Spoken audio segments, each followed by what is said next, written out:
Modern सास का school student से प्यार। स्टूडेंट्स, आज हम सेकंड चैप्टर करेंगे। Everyone please open your notebook. Modern कपड़े पहने साध्वी चौक से ब्लैक बोर्ड पर लिखने लगती है। वहीं कुछ स्टूडेंट्स, यार साध्वी मैम कितनी ऑसम है और कितनी मॉडर्न और स्टाइलिश है। अरे पर पता है, मैम की एज बहुत ज्यादा है। मैम खुद को इतना मेंटेन करके रखती है कि पता नहीं चलता है। वो कुछ भी हो, पर मैम जैसी टीचर पूरे स्कूल में नहीं है। स्टाइलिश, मॉडर्न, फैशनेबल, कितनी ब्यूटीफुल है।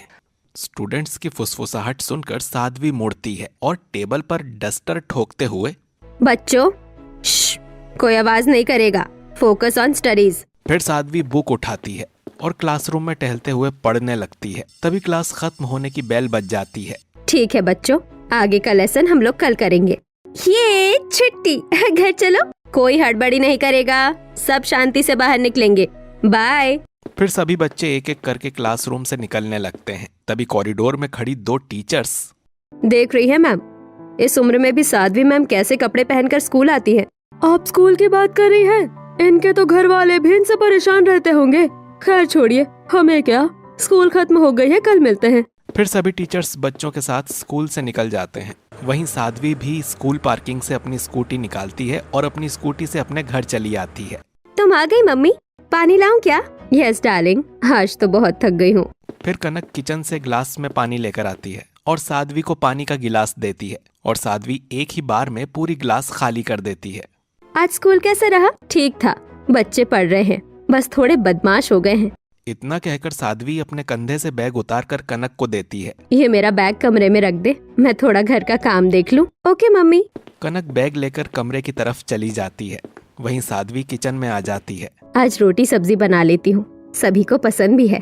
फिर साध्वी कुछ सब्जियां लेकर उन्हें काटने लगती है और सब्जियों को कढ़ाई में डालकर गैस चूल्हे पर चढ़ा देती है।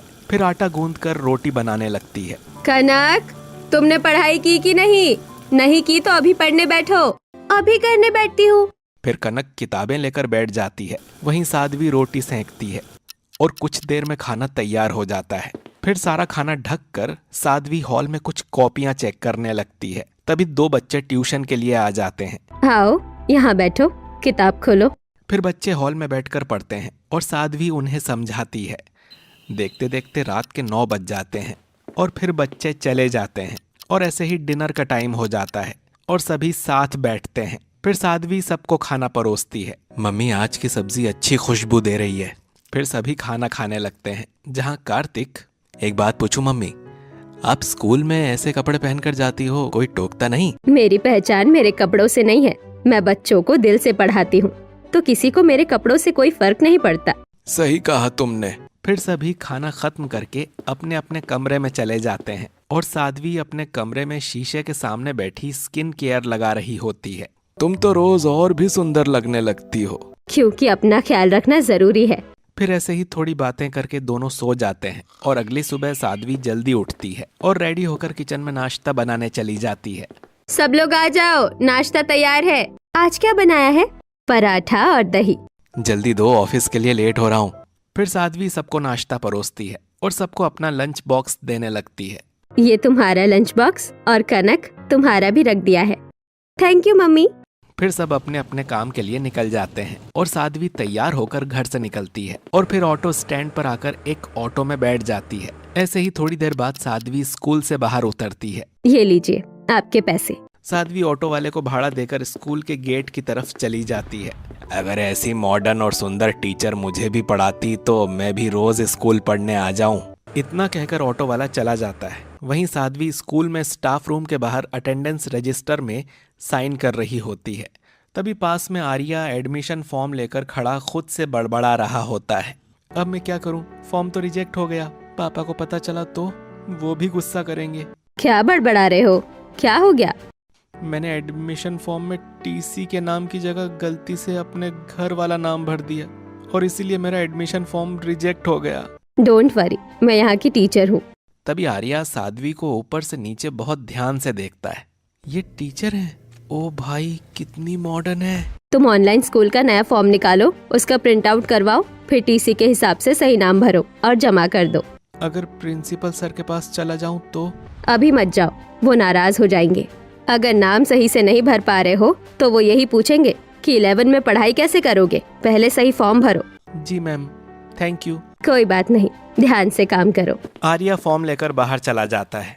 फिर साध्वी क्लासरूम के अंदर आती है जहाँ क्लास में बच्चे बैठे होते हैं। चलो किताब खोलो, आज नया टॉपिक शुरू करेंगे। जिसके बाद साध्वी बोर्ड पर लिखते हुए बच्चों को समझाने लगती है। मैम आज बहुत फ्रेश लग रही हैं। अबे पढ़ाई कर। पीछे क्या बात हो रही है? Focus on studies. साध्वी इतना कहती ही है कि तभी घंटी बजती है और साध्वी क्लास से निकलकर स्टाफ रूम में आ जाती है और अपनी कुर्सी पर बैठकर शीशे में हल्का सा मेकअप ठीक करने लगती है। आज भी देखो ऐसे ही कपड़े पहनकर आई है। नए एडमिशन वाले बच्चे भी देख रहे थे, उनके मम्मी पापा भी नोटिस कर रहे थे। अगर ऐसे ही कपड़े पहनती रही तो क्या नए स्टूडेंट्स एडमिशन लेंगे? स्कूल की इमेज भी तो होती है। प्रिंसिपल सर कहाँ से कुछ कहेंगे, वो तो एडमिशन की लाइन में ही बिजी है। इतना बड़ा स्कूल है, उन्हें फुर्सत ही नहीं। और ये इतनी सीनियर टीचर है, इनसे कौन कुछ कहेगा। चलो हम ही बात करके समझाते हैं। दोनों टीचर्स रानी और मीनाक्षी साध्वी के पास आती हैं। साध्वी मैम, एक बात कहनी थी। हाँ बोलिए। आप बुरा मत मानिएगा, लेकिन स्कूल में इस तरह के कपड़े नहीं पहनने चाहिए। बच्चे बड़े हो रहे हैं, उन पर असर पड़ता है। आज नए एडमिशन वाले स्टूडेंट्स भी कमेंट कर रहे थे। बताओ उनके पेरेंट्स क्या सोचेंगे। आप सीनियर है, आपको थोड़ा सिंपल और स्कूल जैसा पहनावा रखना चाहिए। साध्वी धीरे से कुर्सी से उठती है। मेरी पहचान मेरे कपड़ों से नहीं है। मैं कई सालों से स्कूल में पढ़ा रही हूँ और ऐसे ही पढ़ाती रहूंगी। मेरे पढ़ाए हुए बच्चों के अच्छे मार्क्स आते हैं, उनका परफॉर्मेंस अच्छा रहता है। मुझे सिर्फ बच्चों को अच्छे से पढ़ाने से मतलब है। अगर किसी को कुछ देखना है तो मेरी पढ़ाई देखे, मेरे कपड़े नहीं। साध्वी की बातों से स्टाफ रूम में कुछ पल की चुप्पी छा जाती है। हमने तो बस स्कूल के लिए कहा था, चलो रहने दो। रानी और मीनाक्षी दोनों मुड़कर बाहर निकल जाती हैं। यही वजह है कि स्कूल में कोई इन्हें कुछ नहीं बोलता। सीनियर है इसीलिए सब चुप रहते हैं। फिर साध्वी भी स्टाफ रूम से निकलकर अपने क्लासरूम में चली आती है और बच्चों को पढ़ाने लगती है। सब लोग किताब खोलो, आज का टॉपिक ध्यान से समझना। वहीं दूसरी तरफ आर्या अपने घर के कमरे में बैठा होता है। कितनी अच्छी मैम है, इतनी साफ बात करती हैं। ऐसी टीचर मैंने पहले कभी नहीं देखी। वो मोबाइल रख देता है और छत की तरफ देखते हुए सोचता रहता है। कितनी सादगी से समझाया और कितनी मॉडर्न भी है। तभी उसके रूम का दरवाजा खुलता है। बेटा खाना लग गया है, आ जाओ। हाँ पापा आता हूँ। फिर दोनों डाइनिंग टेबल पर बैठ जाते हैं जहाँ खाते हुए, आज दाल अच्छी बनी है। हाँ पापा अच्छी है। फिर दोनों खाना खा लेते हैं। वहीं दूसरी तरफ स्कूल खत्म होने के बाद साध्वी घर लौट आती है और घर के छोटे मोटे काम निपटा कर रात के लिए किचन में खाना बनाकर साध्वी सबको बुलाने लगती है। खाना तैयार है। फिर पूरी फैमिली डाइनिंग टेबल पर खाना खाने बैठती है। आज की सब्जी अच्छी बनी है। हाँ मम्मी, नमक थोड़ा कम है लेकिन हेल्दी है। मुझे तो बहुत टेस्टी लग रही है। फिर सभी हंसते हुए खाना खाते हैं जहाँ थोड़ी देर बाद कार्तिक, मुझे आप सबसे एक बात कहनी है। क्या बात है? मैं एक लड़की को पसंद करता हूँ। अरे वाह, हमें पहले क्यों नहीं बताया? कौन है वो? नाम क्या है उसका? अगर तुमने सोच समझकर फैसला लिया है तो हमें कोई दिक्कत नहीं। पहले हमें मिलवा दे उससे। जरूर, मैं जल्दी ही आप सबको मिलवाऊंगा। फिर अगली सुबह साध्वी अपनी अलमारी खोलती है और अपने कपड़ों को देखने लगती है। स्कूल के बाद रागिनी से मिलना है तो थोड़ा स्टाइल बदल लूंगी। अब क्या प्लान चल रहा है? स्कूल के बाद रागिनी से मिलने जा रहे हैं तो थोड़ा अलग तैयार हो जाऊंगी। वहीं दूसरी तरफ सुबह स्कूल में क्लास शुरू होने से पहले आर्या अपनी सीट पर अकेला बैठा होता है। तभी साध्वी क्लासरूम में आती है और किताब खोलकर पढ़ाना शुरू कर देती है। सब लोग ध्यान से सुनो, आज का टॉपिक थोड़ा जरूरी है। बच्चे कॉपी खोल लेते हैं और साध्वी बोर्ड पर लिखते हुए बच्चों को समझाने लगती है। वहीं आर्या चुपचाप साध्वी को देखने लगता है। यार कितनी अच्छी मैम है, कितने अच्छे से पढ़ाती हैं। आर्या अपनी किताब खोली रखकर बार बार साध्वी को देखता रहता है। मुझे समझ नहीं आता मैं ऐसा क्यों महसूस करता हूँ।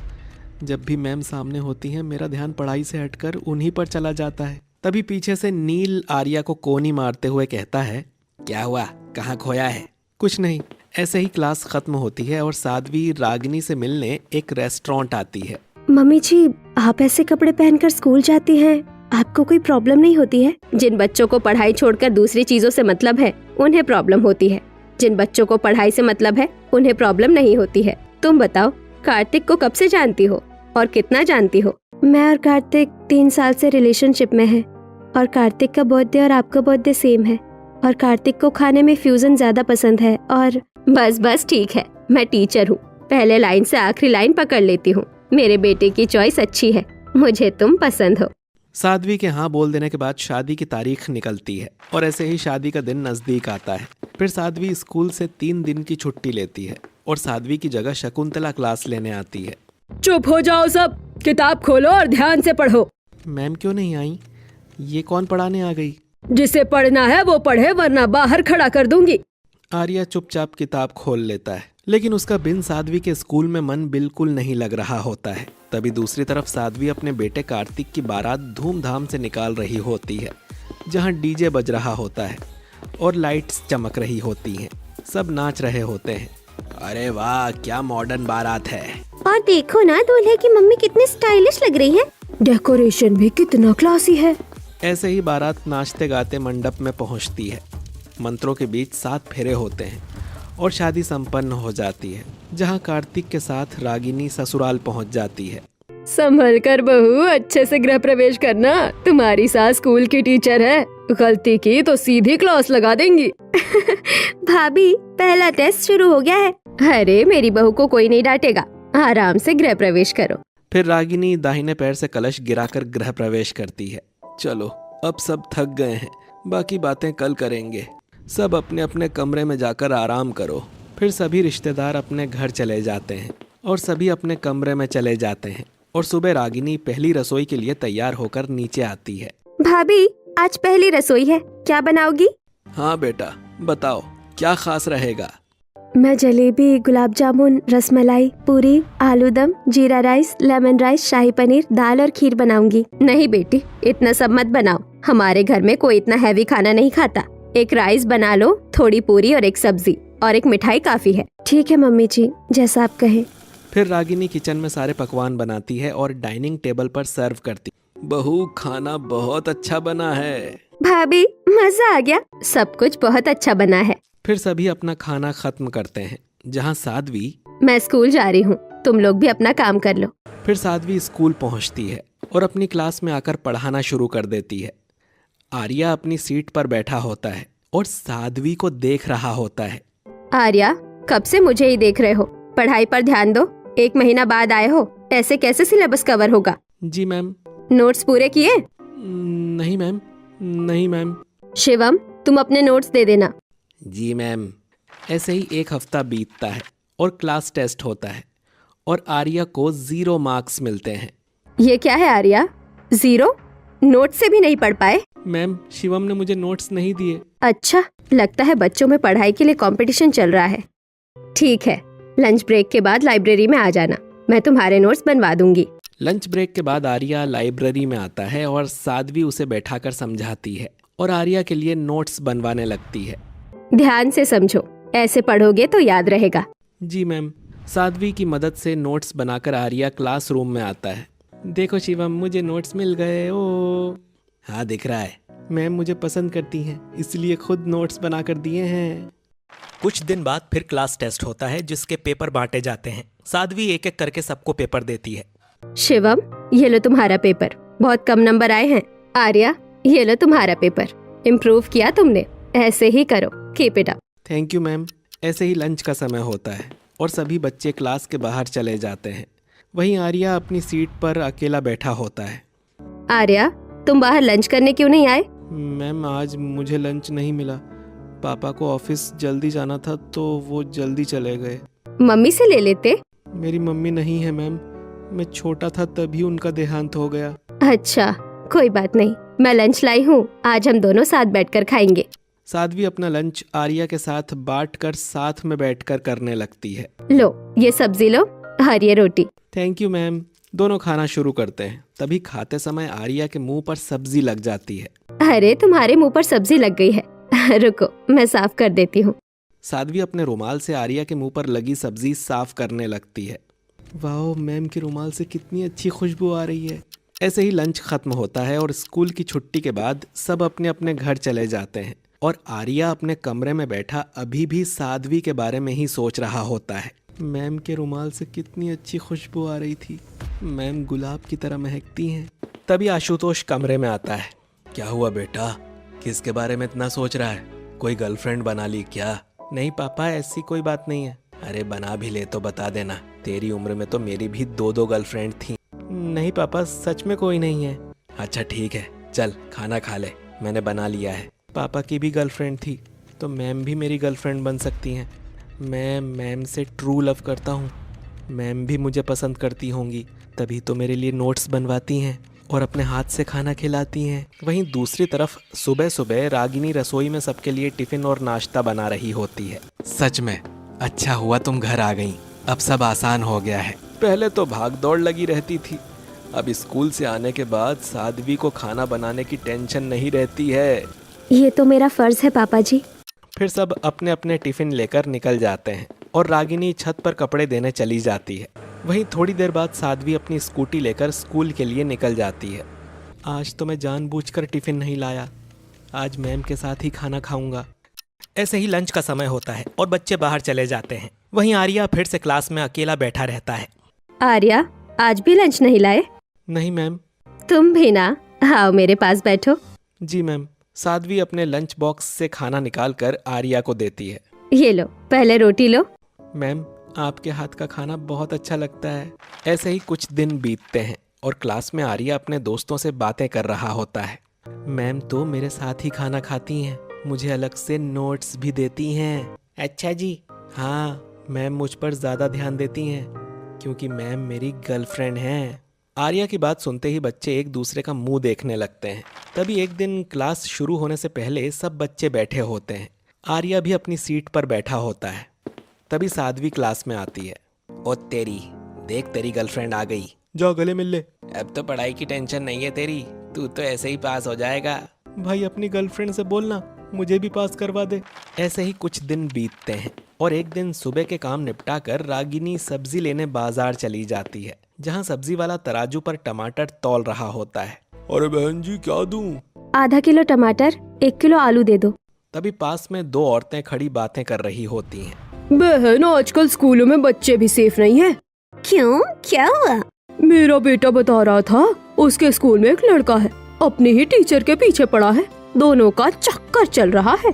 अरे लड़का तो नाबालिग होगा, जरूर उस मैम ने ही फंसाया होगा अपने मतलब के लिए। आजकल कुछ टीचर भी ना भरोसे लायक नहीं रही।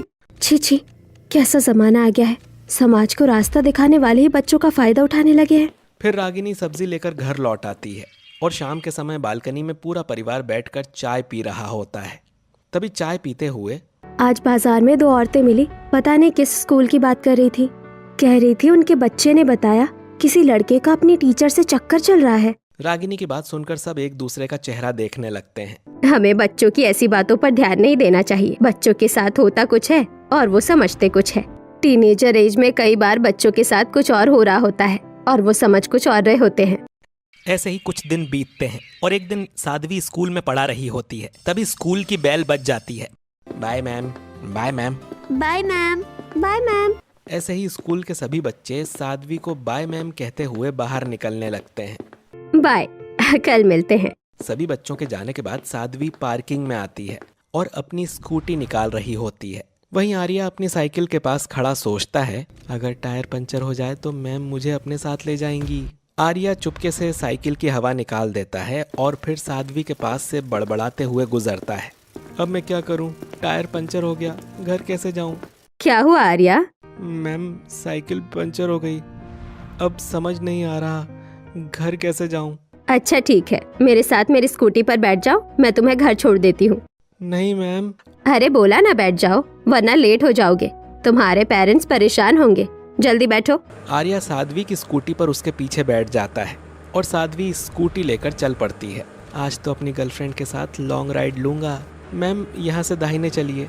साध्वी स्कूटी बाएं मोड़ देती है और स्कूटी चलाने लगती है। अब मैम यहाँ से दाएं चलिए। फिर थोड़ी दूर चलने के बाद मैम यहाँ से अब बाएं। बस करो, 2 घंटे से दाएं बाएं करा रहे हो, सही रास्ता बताओ। मैम मैं नया हूँ ना, 2 महीने ही हुए हैं, रास्ता ठीक से याद नहीं है। तुम 11 में पढ़ते हो और यहाँ 2 महीने से रह रहे हो और अपना रास्ता नहीं पता। एड्रेस बताओ चुपचाप। जी गली नंबर 4, शिव कॉलोनी। फिर साध्वी आर्या को उसके घर के बाहर उतार देती है और उसे डांटने लगती है। इतने बड़े हो गए हो, अगर कहीं खो जाओ तो घर कैसे पहुँचोगे? आगे से रास्ता याद रखना। इतना कहकर साध्वी स्कूटी घुमाकर चली जाती है। वहाँ पास की पड़ोसन खड़ी सब देख रही होती है। बेटा ये कौन थी? मेरी स्कूल की टीचर। बहुत अच्छी टीचर है, माँ की तरह डांट कर समझा कर गई है। कितना ख्याल रखती है तुम्हारा। हाँ मैम मेरी बहुत केयर करती हैं। ये सिर्फ डांट नहीं प्यार है। आर्या हल्की सी मुस्कान के साथ अंदर चला जाता है और अपने कमरे में जाकर वो उसी बात को सोचते सोचते लेट जाता है। ऐसे ही कुछ दिन बीतते हैं और एक दिन सुबह में रागिनी डाइनिंग टेबल साफ कर रही होती है। तभी उसकी नज़र टेबल पर रखे लंच बॉक्स पर पड़ती है। अरे मम्मी जी तो अपना लंच बॉक्स घर पर ही भूल गई। दोपहर में दे आऊंगी, अपने हाथ से दूंगी तो अच्छा लगेगा। रागिनी खाना गर्म करती है और अच्छे से टिफिन में पैक करती है और स्कूल के लिए निकल जाती है। और स्कूल पहुंच के देखती है कि स्कूल के गार्डन में कुछ बच्चे खेल रहे होते हैं। बेटा साध्वी मैम कहाँ मिलेंगी। मैम गार्डन के पास बैठी हैं। रागिनी गार्डन की तरफ बढ़ती है जहां साध्वी पेड़ के पास बेंच पर बैठी होती है। उनके पास आर्या अपना लंच बॉक्स खोले बैठा होता है। मैम आज मैं पराठे लाया हूँ, आप भी खाइए ना। अच्छा थोड़ा सा दे दो। तभी रागिनी साध्वी के पास आकर खड़ी हो जाती है। मम्मी जी रहने दीजिए, किसी बच्चे का लंच शेयर करने की जरूरत नहीं है। आप अपना टिफिन घर पर भूल गई थी। अरे मैं सच में भूल गई थी। Thank you Ragini. सभी अपना टिफिन रागिनी से ले लेती हैं और रागिनी वहां से जाने लगती है। आर्या तुम अपना खाना खा लो, मैं चलती हूँ। जी मैम। फिर साध्वी स्टाफ रूम की ओर चली जाती है। रागिनी भी स्कूल से बाहर निकल रही होती है। तभी पास खड़े कुछ लड़के धीरे से हंसते हैं। अरे आज तो इसका प्लान फ्लॉप हो गया। पूरा प्लान फ्लॉप। वहीं आर्या चुपचाप टिफिन बंद कर देता है और क्लासरूम में जाकर बैठ जाता है। फिर क्लास शुरू होती है और साध्वी पूरे ध्यान से पढ़ा रही होती है और आर्या सामने बैठकर कॉपी में लिख रहा होता है। ये वाला टॉपिक थोड़ा मुश्किल है, लेकिन अगर ध्यान से समझोगे ना तो बहुत आसान लगेगा। आर्या तुम ये वाला लाइन दोबारा पढ़ो जरा। जी मैम मैं समझ गया हूँ, बस आखिरी लाइन कंफर्म करनी थी। जिसके बाद साध्वी की क्लास खत्म होती है और वो बाहर चली जाती है और पीछे बैठा नील और विराज एक दूसरे को देखकर मुस्कुराने लगते हैं। देख भाई तेरी मैडम फिर से तुझ पर ही ध्यान दे रही है। अरे अब तो फुल स्पेशल क्लास मिलती होगी, लंच भी साथ, लाइब्रेरी भी साथ। ऐसी बातें मत किया करो यार, वो मेरी टीचर हैं, बस पढ़ाई करवाती हैं। अच्छा तो फिर मैम तुझे लाइब्रेरी में अलग से क्यों पढ़ाती है। तभी क्लासरूम में मीना मैम आती हैं। Good morning class. Good morning madam. Good morning madam. Good morning madam. कल हमारा स्कूल पिकनिक ट्रिप जा रहा है। सभी बच्चे अपनी अपनी परमिशन स्लिप और जरूरी सामान लेकर आएंगे। कल अच्छा मौका रहेगा, मैम से अपने दिल की बात कह दूंगा। अगली सुबह सभी बच्चे बस से उतरते हैं। जहाँ कोई फोटो खींच रहा होता है तो कोई खेल रहा होता है। सब लोग साथ रहो, इधर उधर मत भागो। मैम 1 मिनट आएंगी, मुझे आपसे जरूरी बात करनी है। अभी क्या हुआ आर्या। बस 2 मिनट प्लीज। तभी आर्या साध्वी को एक खाली जगह पर ले जाता है और अपनी जेब में रखा गुलाब निकालकर घुटने पर बैठ जाता है। आई लव यू मैम, मैं आपको अपनी गर्लफ्रेंड बनाना चाहता हूँ। क्या कह रहे हो तुम आर्या, ये कैसी बातें कर रहे हो। मैं सच कह रहा हूँ मैम, मुझे आपसे बहुत ज़्यादा प्यार है। जब आप पास में होती हैं तो अच्छा लगता है। आप ही मेरे लिए सब कुछ हैं। तभी साध्वी आर्या के हाथ से गुलाब का फूल लेकर आर्या को उठाती है। पहले खड़े हो जाओ, इस तरह घुटनों पर बैठना बंद करो। ध्यान से मेरी बात सुनो आर्या, जिसे तुम प्यार समझ रहे हो वो प्यार नहीं है, ये तुम्हारी उम्र का आकर्षण है, टीनेज का अट्रैक्शन। नहीं मैम, ये प्यार ही है। मैं आपको बहुत चाहता हूँ, आप मेरी फीलिंग्स समझिए। मैं तुम्हारी फीलिंग्स समझ रही हूँ, लेकिन एक टीचर और स्टूडेंट के बीच ये रिश्ता नहीं हो सकता। मैं तुम्हारी मैम हूँ और यही रिश्ता सही है। तो आप मुझे बिल्कुल पसंद नहीं करती। मुझे तुम एक अच्छे स्टूडेंट की तरह पसंद हो। मुझे तुम्हारी मेहनत पर गर्व है, लेकिन जो तुम सोच रहे हो वो सही नहीं है। अभी तुम्हें ऐसा लगेगा कि उम्र ही ऐसी होती है, लेकिन कुछ साल बाद तुम खुद समझोगे कि ये सब सिर्फ एक फेज था। तुम्हारा असली फोकस क्या है? पढ़ाई। हाँ, तुम्हारे सपने, तुम्हारा करियर। क्या तुम अपनी मेहनत को ऐसे भटका दोगे? ये सुन आर्या की आंखें नम हो जाती हैं। सॉरी मैम, मैं बहक गया था। ऐसे ही पिकनिक खत्म होती है और कुछ दिन बीत जाते हैं और एक शाम को रागिनी के सामने आर्या का फोन आता है। ये मम्मी जी के फोन पर बार बार किस लड़के का कॉल आ रहा है? तभी रागिनी फोन लेकर डीपी खोलती है। ये तो वही है जो मम्मी जी के साथ लंच शेयर कर रहा था। रागिनी के दिमाग में स्कूल के बच्चों की बातें घूमने लगती हैं और अगले दिन साध्वी स्कूल चली जाती है और घर में रागिनी सबको हॉल में बुलाकर, अब आप लोग बोलिए, मैं झूठ बोल रही थी या सच? ये देखिए, रोज फोन पर बात होती है। रागिनी बात साफ साफ कहो, इशारे मत करो। स्कूल के बच्चे बातें कर रहे हैं, कहते हैं मम्मी जी उसे अलग से पढ़ाती है, लाइब्रेरी लेकर जाती है, लंच भी साथ करती है, और अब ये फोन भी रोज का है। क्या ये सब ऐसे ही है? ये सब सुनकर तुम फैसला सुना दोगी क्या? कोई पक्का सबूत है तुम्हारे पास? नहीं है, पर मैं सबूत लेकर आऊंगी। रागिनी स्कूल आती है और गेट के पास उसे शिवम दिखता है। वो उसे अपने पास बुलाती है। शिवम, तुम टॉपर हो ना क्लास के? सच सच बताओ, मैम और उस लड़के के बारे में बच्चे क्या बातें करते हैं? दीदी, बच्चे तो यही बोलते हैं कि मैम उसे ज्यादा टाइम देती हैं, लाइब्रेरी में अलग से पढ़ाती हैं, कभी कभी साथ में बैठकर लंच भी करते देखा है सभी ने। क्या तुम्हारे पास कुछ ऐसा है जिससे ये बात साबित हो सके? मैंने दूर से कुछ फोटो ली थी जब वो लाइब्रेरी में पढ़ रहे थे। शिवम मोबाइल में फोटो दिखाता है। फोटो में साध्वी और आर्या टेबल पर बैठकर किताब देख रहे होते हैं। तभी रागिनी फोटो अपने फोन में ले लेती है। बहुत अच्छा किया तुमने। रागिनी शिवम को चॉकलेट देती है और घर लौट आती है। और घर आकर रागिनी सबको हॉल में बुलाकर फोन में रखी फोटो दिखाने लगती है। अब देख लीजिए, लाइब्रेरी में अकेले बैठकर पढ़ाई, लंच साथ और रोज फोन। ये फोटो तो लाइब्रेरी की लग रही है। लेकिन अकेले क्यों? बाकी बच्चे कहाँ हैं? और रोज रोज फोन क्यों? अब भी आपको कुछ गलत नहीं लग रहा?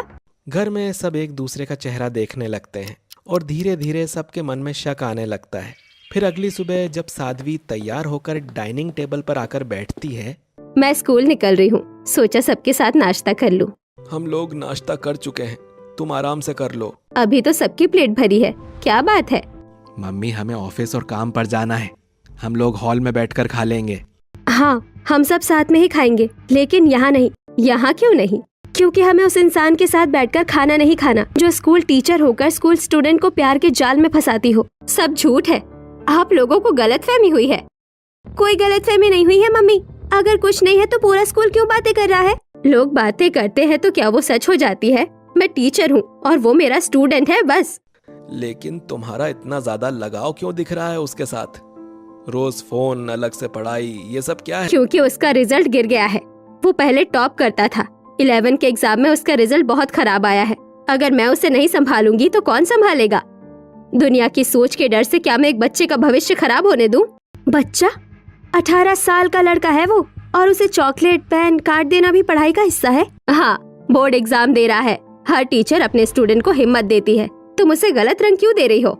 हम तुम्हारा भरोसा क्यों करें? भरोसा करना है या नहीं ये आपका फैसला है, लेकिन मैं झूठा इल्जाम अपने सिर पर नहीं लूंगी। कुछ पल के लिए सब चुप हो जाते हैं। फिर एक एक करके सब अपनी प्लेट उठाकर हॉल की तरफ चले जाते हैं। साध्वी अकेली टेबल पर रह जाती है।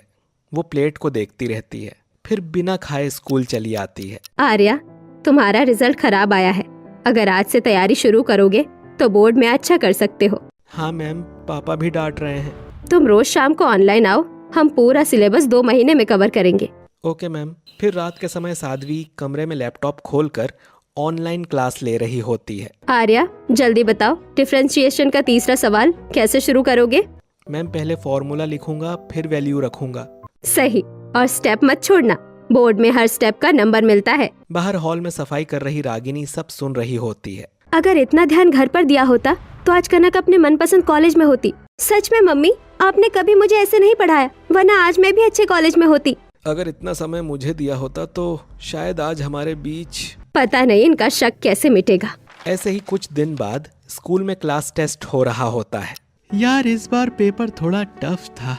हाँ, पेपर तो बहुत टफ था, मुझे भी डर लग रहा है। ऐसे ही क्लास खत्म होती है और सभी बच्चे घर चले जाते हैं, जहाँ अगले दिन इस बार के क्लास टेस्ट में सबसे ज्यादा नंबर आर्या के हैं। क्या? ऐसा कैसे हो सकता है? शिवम, अब तुम अपनी प्रिपरेशन और अच्छी करो, और क्लास में तुम्हें कंपटीशन देने वाला कोई आ गया है। ऐसे ही हर क्लास टेस्ट में आर्या क्लास में टॉप करने लगता है।